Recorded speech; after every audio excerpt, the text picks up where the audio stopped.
Dear students, myself C.P. Saini, Assistant Professor of Chemistry, Government College, Sujangarh.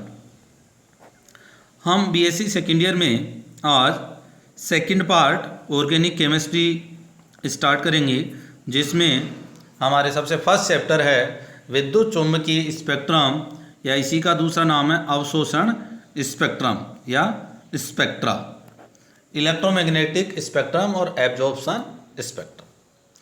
तो देखें, chemistry में ये आपके लिए एक नया चैप्टर है, इसलिए इसको अच्छे से समझने का प्रयास करें, क्योंकि केमिस्ट्री आप पढ़ते आ रहे हैं, पर ये स्पेक्ट्रोस्कोपी यहीं सेकेंड ईयर से स्टार्ट होती है। इसके बाद आपके बीएससी फाइनल में भी आएगी, आगे जो पीजी करना चाहें उससे भी ये जुड़ी हुई है। तो बहुत इम्पोर्टेंट ब्रांच है ये, तो इसको अच्छे से समझने का प्रयास करेंगे।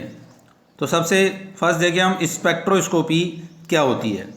तो स्पेक्ट्रोस्कोपी का उपयोग देखो, जैसा कि नाम से ही प्रतीत है स्पेक्ट्रोस्कोपी का मतलब ये किस पर डिपेंड करती है, ये स्पेक्ट्रम के ऊपर आधारित है।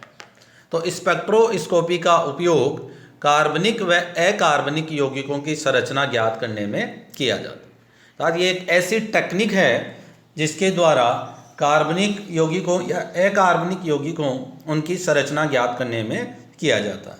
अब संरचना कैसे ज्ञात करते हैं? इस टेक्निक में किसी भी पदार्थ के ऊपर इलेक्ट्रोमैग्नेटिक रेडिएशन डाले जाते हैं, और इलेक्ट्रोमैग्नेटिक रेडिएशन डालने पर उनका या तो इमिशन होता है या एब्जॉर्प्शन होता है। तो ये इमिशन या एब्जॉर्प्शन पर आधारित है। इस टेक्निक में पदार्थ के अणु विभिन्न ऊर्जा के विद्युत चुम्बकीय विकिरणों का क्या करते हैं? एब्जॉर्प्शन करते हैं। जैसे ही किसी भी पदार्थ के ऊपर इलेक्ट्रोमैग्नेटिक रेडिएशन डालते हैं, तो अलग अलग एनर्जी के इलेक्ट्रोमैग्नेटिक रेडिएशन का ये क्या करते हैं? एब्जॉर्प्शन करते हैं, जिसके कारण अलग अलग हमें अवशोषण बैंड प्राप्त होते हैं, और इन अवशोषण बैंड्स को क्या नाम देते हैं? हम स्पेक्ट्रम कहा जाता है। और इस स्पेक्ट्रम के आधार पर यौगिक की संरचना ज्ञात करते हैं। तो स्पेक्ट्रम के आधार पर यौगिक की संरचना ज्ञात करने की जो टेक्निक है उसे हम स्पेक्ट्रोस्कोपी कहते हैं। अब स्पेक्ट्रोस्कोपी में हम रेडिएशन जो यूज करते हैं उन्हें कहते हैं इलेक्ट्रोमैग्नेटिक रेडिएशन। तो देखिए हम इलेक्ट्रोमैग्नेटिक रेडिएशन क्या है। तो देखो इसमें दो वर्ड हैं, एक इलेक्ट्रो और दूसरा मैग्नेटिक, अर्थात ये दो फील्ड्स पे डिपेंड कर रही है। एक इलेक्ट्रिक फील्ड भी है इसमें और मैग्नेटिक फील्ड भी है। तो ऐसी रेडिएशन जो इलेक्ट्रिक और मैग्नेटिक कंपोनेंट दोनों से बनी होती है, जिसमें दोनों कंपोनेंट होते हैं तथा दोनों ही कंपोनेंट एक दूसरे के क्या रहते हैं? परपेंडिकुलर होते हैं। इलेक्ट्रिक और मैग्नेटिक कंपोनेंट एक दूसरे के क्या रहते हैं? परपेंडिकुलर रहते हैं। और ये रेडिएशन है जो इन दोनों फील्ड के परपेंडिकुलर उसी तल में गमन करती है, जिस तल में ये रेडिएशन होती है। तो ऐसी रेडिएशन जो दोनों फील्ड के क्या रहेगी? परपेंडिकुलर या लंबवत रहती है, उसे हम विद्युत चुम्बकीय विकिरण कहते हैं। देखो जैसे इसका डायग्राम यहाँ पर बनाया गया है, एक्स वाई जेड तीन एक्सिस बना दिए।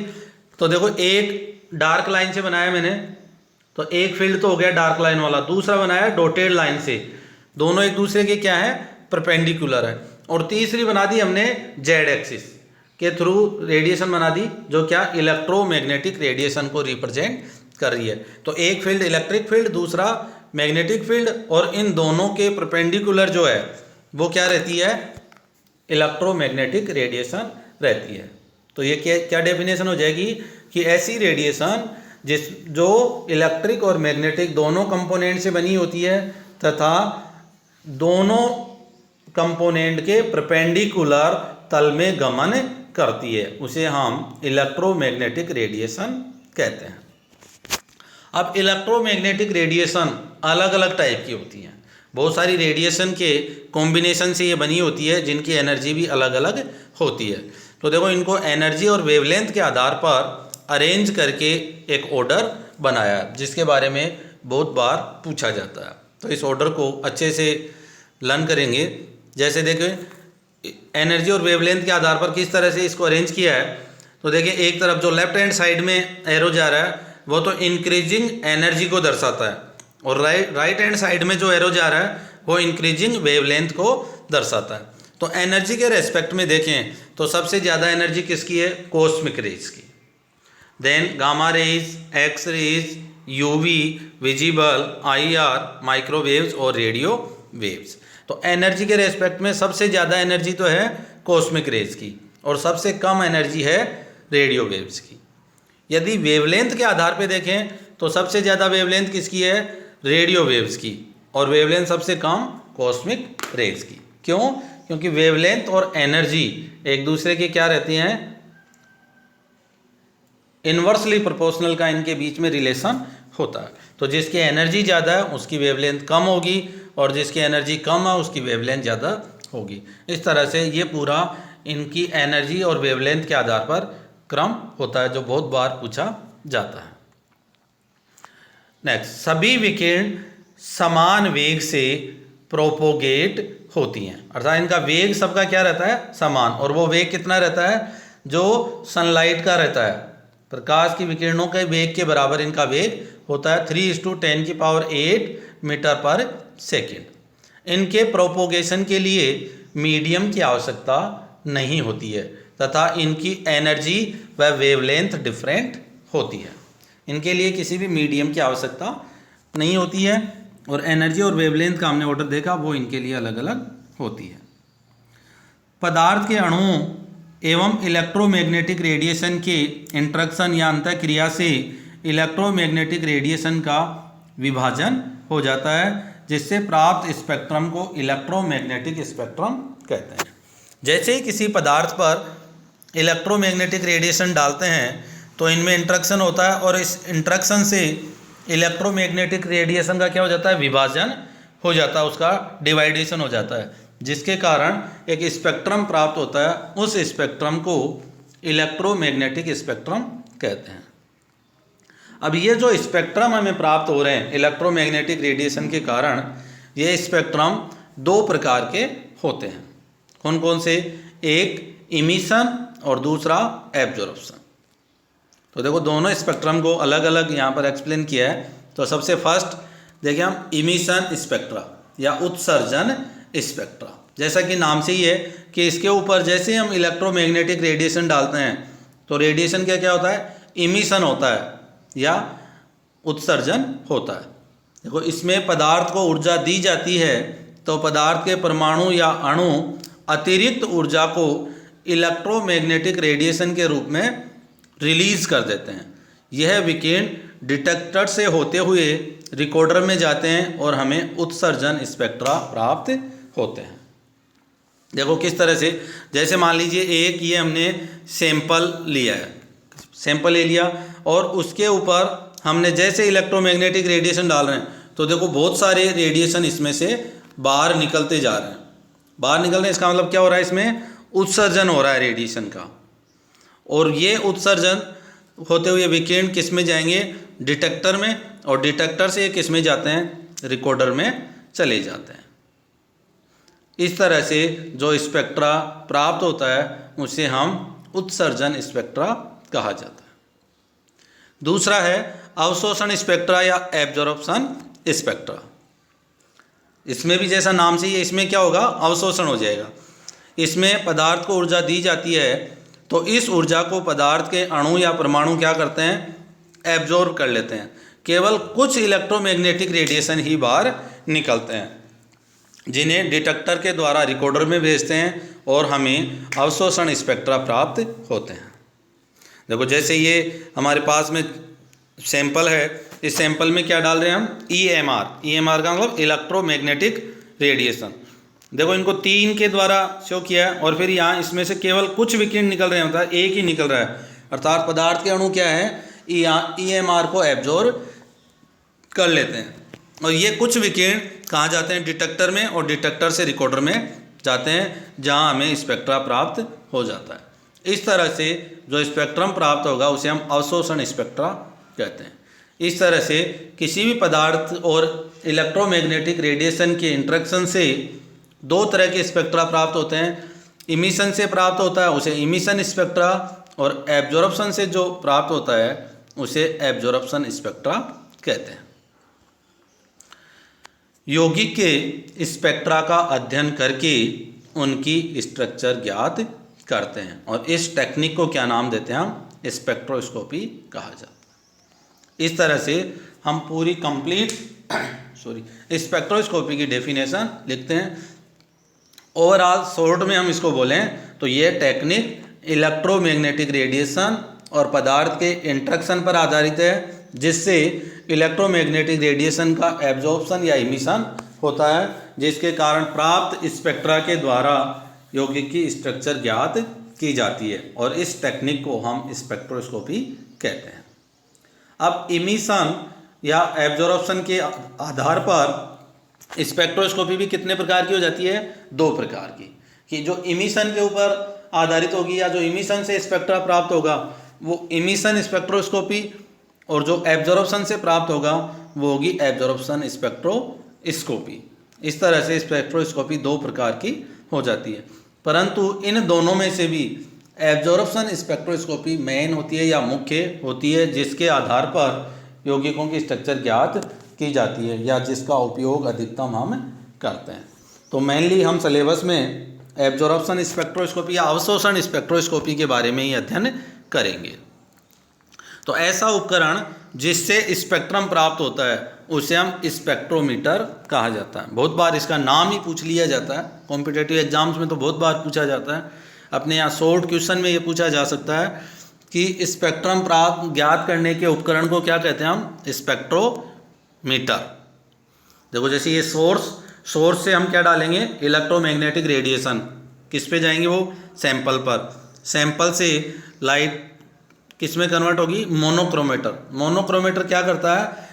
जो रेडिएशन है उनको मोनोक्रोमेटिक रेडिएशन में कन्वर्ट करता है। मोनोक्रोमेटिक का मतलब जिसकी वेवलेंथ केवल एक हो। उस मोनोक्रोमेटर से लाइट निकलने के बाद किस में जाएगी? डिटेक्टर में।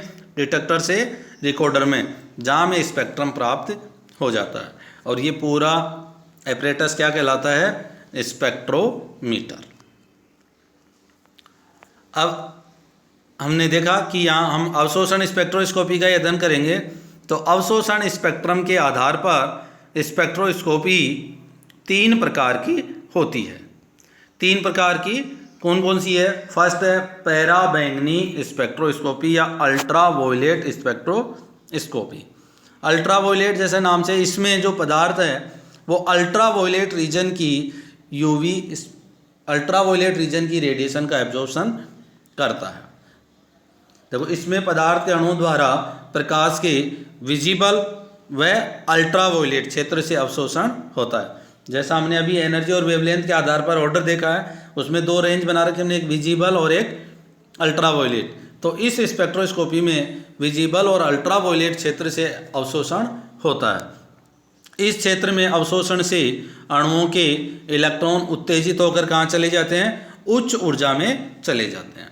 अतः इसे हम यूवी स्पेक्ट्रोस्कोपी या इससे क्या जा रहे हैं? इलेक्ट्रॉन लोअर एनर्जी लेवल से हायर एनर्जी पे जाते हैं, अर्थात ये सब किस पर आधारित है? इलेक्ट्रॉन्स पर।